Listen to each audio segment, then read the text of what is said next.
Hello, welcome to another episode of What Mickey Did Last Night. It's spending money. That's what I did last night. Uh, Quite a few nights actually. But let's get straight to it. I'm quite proud of this haul. I've been a little bit more specific. There's a few things I probably haven't used yet, but I'll figure that out as we go along. But first, they're not very camera beautiful, but here are my two hardwood panel boards because I am I'm getting more into watercolor now. I'm doing more artworks, and so I'm finally going to be a grown up about it and start sticking my artwork down onto some hardwood boards. So these ones came from Blick, and in fact I'll get the Blick order out of the way first. Moving on, I also got from there a couple of Winsor Newton designer gouaches, and I got permanent rose and burnt sienna. And the reason for that is this is the set I have. So I have the designer gouache introductory set, which comes with, let's see, odd bits in here. It comes with one of these whites. I can't remember which one because I know that I definitely bought another white. So it's either permanent white or zinc white. It came with ivory black, primary yellow, yellow ochre, permanent yellow deep, spectrum red, primary red, ultramarine, primary blue, and permanent green middle. So the colors, when I was trying to play with these the other day to help me out with a portrait, I felt that I was missing more of a pink. So I went with permanent rose and a burnt sienna. I've got more of the yellowy brown, and I just wanted to get another brown in the mix as well. So I can maybe start doing a little bit more with gouache, or at least using it to help me out of a situation when I mess up with watercolors.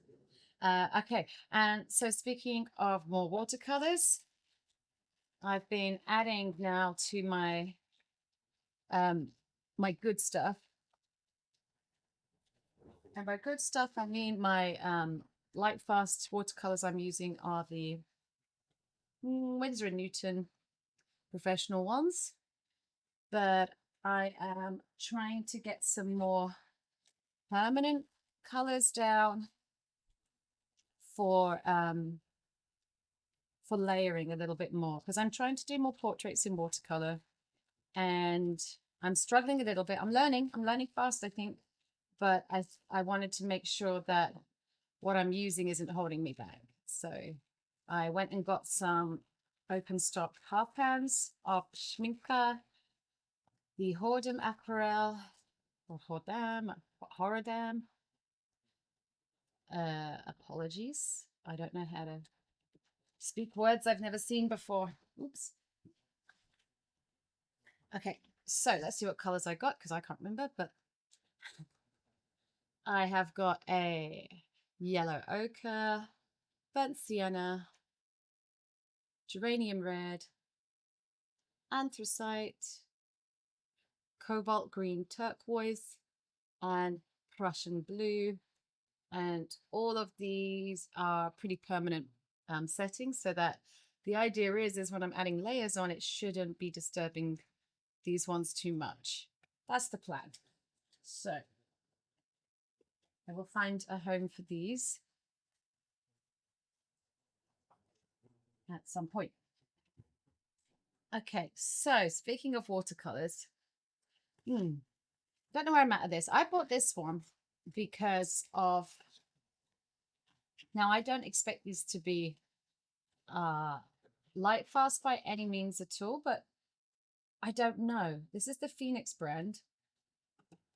And initially I bought this one because of the palette. I thought it's a really cute travel palette. Yes, they're all falling out, but once I get them all situated, it makes, I don't know, you can just arrange it in different ways. And it came with a little brush and things. So I thought that was quite cute and might get me out a bit more. But also there's like an obscene amount of colors. There's like 36 colors here.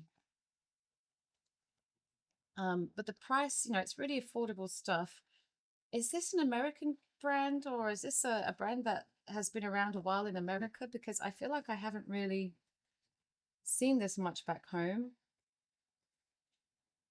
Um, and then, yeah, oh, and it comes with a cute little, I don't even know how to get it out.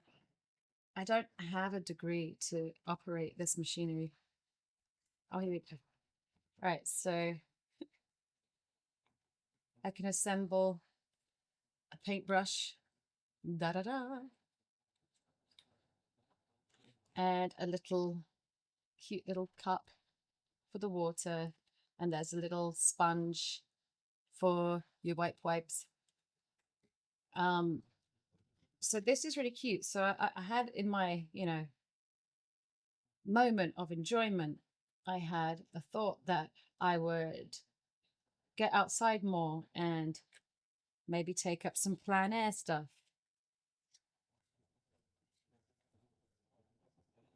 Oh, and I have a dog now. So because I have a dog that I rescued from the shelter, um, I'm going to be going out more anyway. So I thought that could be cute to start doing some of those. So I've not swatched them out yet. So I think I'll just leave these ones out so I can actually get to it. And I'll be honest, I forgot I bought these when I bought these. So I don't even know if the colors are the same in here. But again, in my desire to do more watercolor portraits, I thought that a skin tone set like this would really help me get started without worrying too much about color mixing, although I am playing with the color mixing side of things as well. I thought that this might just help me out of a tight spot whilst I get started.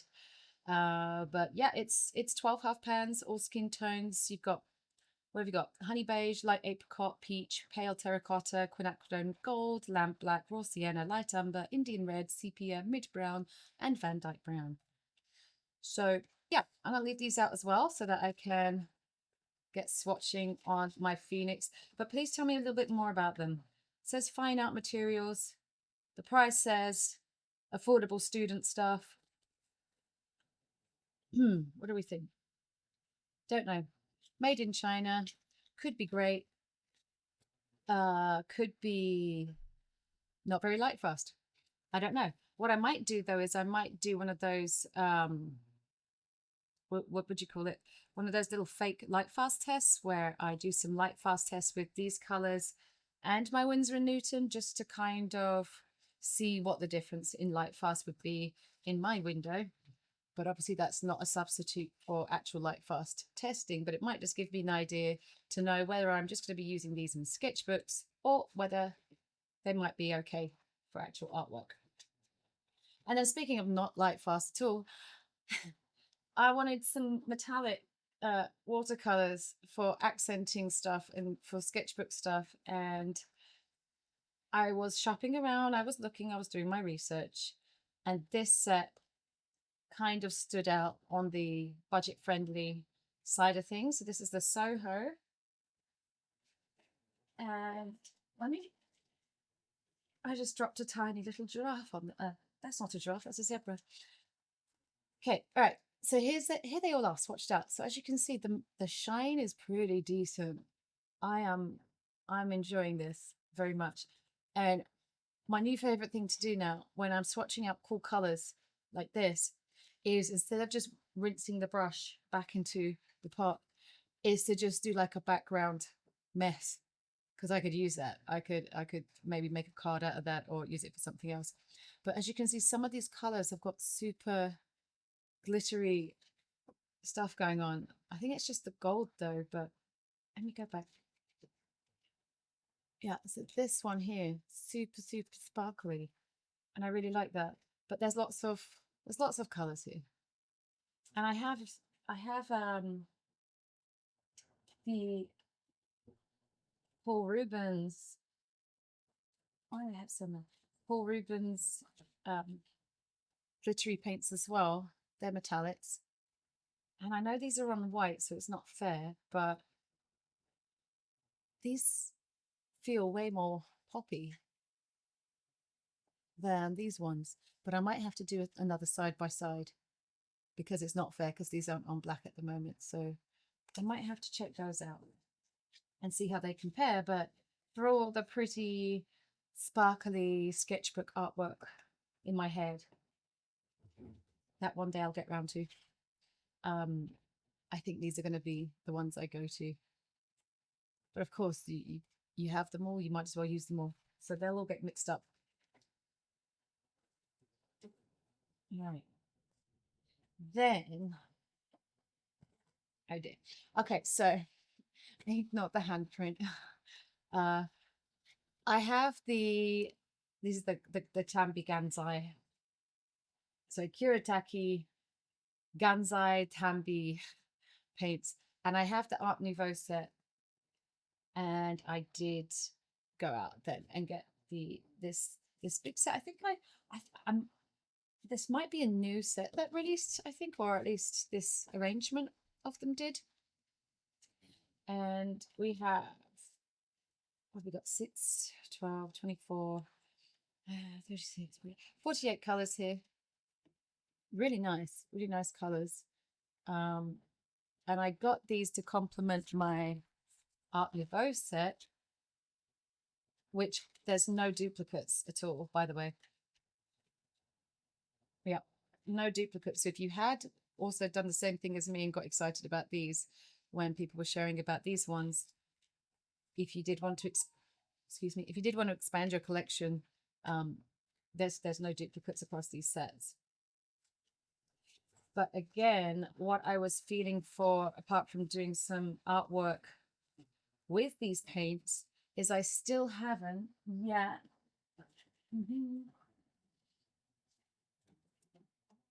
worked in this coloring book, which I wanted. Well, okay, apparently I have.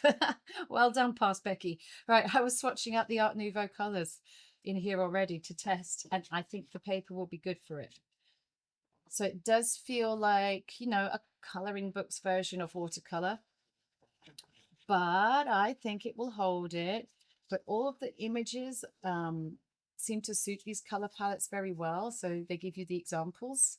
And so I'm thinking that's what I'm going to do with these, at least so that I can kind of get to grips with how they work, how they play, and get a bit more confidence with it so that I can do some art. Right. Now, pastels. So I obviously love Caran. I have the Neocolor ones, the Neocolor twos, and these were in my basket for a little while, waiting for the price to come down, just because if I'm going to have an oil pastel, I might as well stick to the kind of pastel manufacturer that I like already. Oh, look at these. 96 of them. Oh. Okay. So I will have fun swatching these out. So just a quick one, because I do want to do a video separately about the Neo-pastel, Neo colors, so that you know how to play with all of these nicely. But these are the oil pastel ones. So they're going to behave like, you know, your oil pastel crayons. Don't get these mixed up. Oh, just looking. You've got some metallics, but they're probably not very metallic-y, because when the coloring and art supply people put pencils together and they throw in a couple of novelty metallics, I never use them, and I kind of wish they didn't exist unless you're doing a set of metallics on their own. Oh, we got some nice pastel colors here, so nice pale ones. But you know, maybe I will add them to my swatch of all my silver things and all my gold things, so that one day if I want to know what is the silveriest thing, then I can check on that. But yeah, this is going to be nice. I would say though, as with any kind of pastel thing, is I'm definitely going to need to double up on a white. I'm going to need to get another white, maybe another black. I'm not sure, probably not. But I mean, if you were putting these sets together, and these are great, right? Don't let this put you off. Take out the metallics and chuck in a couple of extra black and whites. Just my thought. Just my thought. Probably be cheaper for the company anyway, because the white might not have that much pigment in it, right?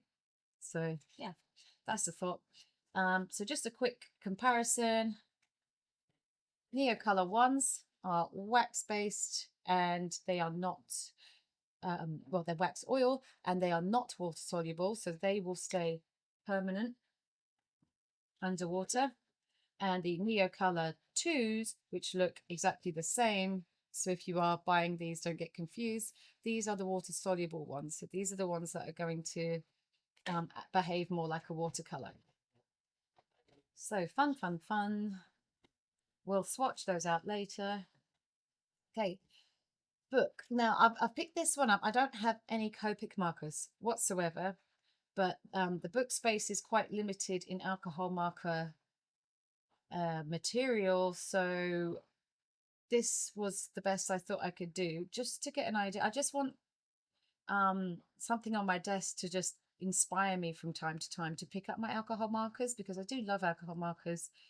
They were a big part of my artistic life some years back, and I'm trying to get back into it. Oh, shout out, don't forget, if you've got the Ohuhu markers, I have a video on how to collect the whole set in the Western market of the different colors if you're buying them online on their website and you don't know how to complete to get the 300 and whatever pens. And I've also done color family charts as well, so there'll be links for that down below. But yeah, this book, I think, I haven't read it yet, but she's got a few, I mean, she's a great, phenomenal artist with them, but I want to kind of follow along with some of her projects, but obviously instead of using the Copic markers, I'm going to use my Ohuhus. So I'll just color match to whatever pens I have, and it's not like Ohuhu has a shortage of colors. I mean, there's 300 and something, so I should be able to find some good matches. Speaking of watercolor though, back to this one. I'm going big now. I've decided this is the size watercolor I've been using so far. Saunders Waterford. I'm a hot press kind of girl, not gonna lie. Hot press, 100% cotton. This is 12 by 9, so that's the size I usually use. Now we're gonna go for what is odds sizing, 11.8 by 15.7 inch, and this is the Hahnemühle hot press aquarelle watercolor paper. I've got an idea of doing a big thing with this one, and then who knows, maybe I'll end up going even bigger than that. Okay, one more thing that technically counted as part of my recent art haul. Oh my gosh, I need to dislocate my arm. Right. Oh no, it doesn't fit. What if I do it sideways? Here we go. Okay, I have really discovered properly now Gustav Klimt, and I don't know where the passion for this work has been in my life. I guess it's just it was something I just needed to grow into. But yeah, I bought the hardback complete edition of all of his artwork so that I can draw on inspiration all the time without a computer. Oh, I want to touch it. It leans very much into what I do with the Pheonix media stuff, so all the fantasy kind of paints, with watercolor and things for the, yeah, see, Pebeo fantasy paints may as well have just looked at Klimt's work and looked at these details and created paints just because of this artwork. It's, you know, they're like so on par with that look and style, with modern ingredients, you know, like modern supplies that we can just go and get. Because obviously I don't really carry real gold leaf or these amazing jewels and things. Yeah. So I would be replicating the idea with art supplies, but phenomenal. So anyway, this one, I ordered it whilst I was partying and forgot I had ordered it. And so when it turned up the next day, I was very impressed that I thought of myself so kindly at the moment. All right. Oh my gosh, it's so heavy. Big one. Okay. So that's it. I'm gonna be good now. I'm going to use stuff instead of not using stuff. Oh, shall I show you one more thing? It was a little older, but I haven't done a video on it yet. I'm hoping to, but hold on. I need to put my. Okay, so Trippy Draws off Instagram has brought out a new coloring book, and I've only done a little bit so far. But this book I'm wanting to save. Oh, I'm wanting to save this book for like um the Sharpie created markers, Posca pens, that kind of thing, and ink pads. And so I've been playing with ink pads in the background and coloring in with paint markers, because sometimes, even though I want to do really sophisticated, wonderful, refined and mature artwork now, sometimes I still want to color like a child and behave as such. So yeah, that's the purpose of this one, and it's got all my favorite things in it. Colorful, melty alien stuff. Wonderful. I'll do a video on this and I'll show you how you can bring in ink pads and whatever to do your things in coloring books like that. Okay, all right, thank you. I'm definitely going now. I'm definitely going to block my cards and have a little word with myself and start making some art this weekend. Thank you. Goodbye.